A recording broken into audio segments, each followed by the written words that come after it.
54 বছর পরে মহান আল্লাহ আমাদের সুযোগ দিয়েছে জুলাই আগস্ট বিপ্লবের মধ্য দিয়ে দেশ গড়ার। এই সুযোগ আমরা কোনোভাবে ইনশাল্লাহ হারাবো না। 54 বছরের সমস্ত জঞ্জাল দূর করে আমরা এই সুখী সমৃদ্ধশালী দুর্নীতিমুক্ত বৈষম্যহীন নিরাপদ বাংলাদেশ গড়বই ইনশাল্লাহ। এই জাতিকে এই সমরে বলিয়ান হতে হবে। আমরা সবাই মিলে ফ্যাসিস্ট মুক্ত করেছিলাম এদেশকে। ফ্যাসিস্টরা পালিয়ে গেছে, ফ্যাসিস্টরা দূর হয়ে গেছে। আমরা এখনো ঐক্যবদ্ধ আছি।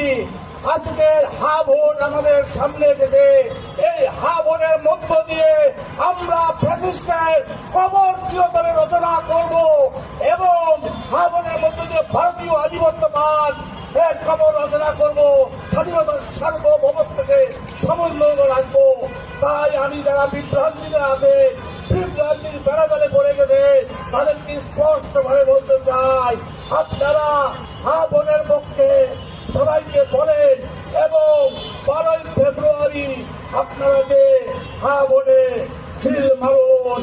এই ভাগ্যের পরিবর্তন যদি আমরা না করতে পারি তাহলে আবার আমরা সেই ব্রিটিশের গোলামিতে চলে যাব। তাই সবার প্রতি আমি আহ্বান জানাচ্ছি যে আমরা যদি শাপলা চত্বর হত্যার বিচার চাই, আমরা যদি পিডিআর পিলখানা হত্যার বিচার চাই, আমরা যদি সাগর রনি হত্যার বিচার চাই, আমরা যদি মেজর সিনহা হত্যার বিচার চাই, আমরা যদি জুলাই আগস্ট গণহত্যার বিচার চাই, আমরা যদি 15 আগস্ট বিপ্লবীদের জেলখানায় হত্যার বিচার চাই, আমরা যদি সমস্ত দুর্নীতি দূর করতে চাই, সমস্ত অপকর্মের হোতাদেরকে দূর করতে চাই, তাহলে আমরা হ্যাঁতে ভোট দেব। তাই হ্যাঁ সিলেমারের জন্য সবাইকে আমি আহ্বান জানিয়ে আমার বক্তব্য শেষ করছি। আল্লাহ হাফেজ।